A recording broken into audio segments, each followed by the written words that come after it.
তারকা জগতের আলোচিত নাম মমতাজ, রিমান্ডে ৬ দিন, কেন এই সিদ্ধান্ত?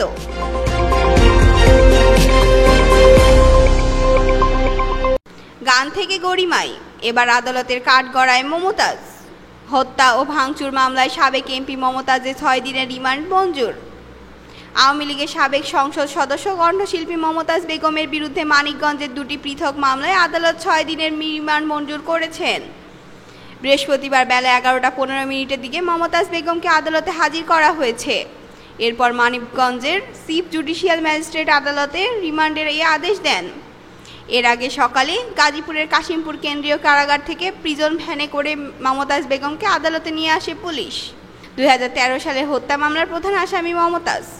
আদালত সূত্রে জানা গেছে, 2013 সালে সিংগাইর উপজেলার গোবিন্দল এলাকায় হরতালের সময় পুলিশের গুলিতে 4 জন নিহত হন।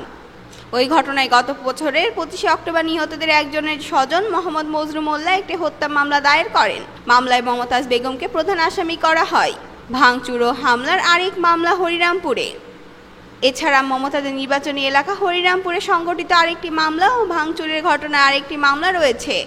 29 অক্টোবর স্থানীয় বিএনপি নেতা মোহাম্মদ দেলাওয়ার হোসেন হরিরামপুরে এই থানায় মামলাটি দায়ের করেন। দুই আদালতে শুনানি আগেও ছিলেন রিমান্ডে। কোর্ট ইন্সপেক্টর আবুল খায়ের জানিয়েছেন, মমতাজ বেগমের শুনানি দুটি পৃথক আদালতে অনুষ্ঠিত হয়। একটি বিচারক মোহাম্মদ আব্দুল নুন, অন্যটি বিচারক আইভি আক্তার।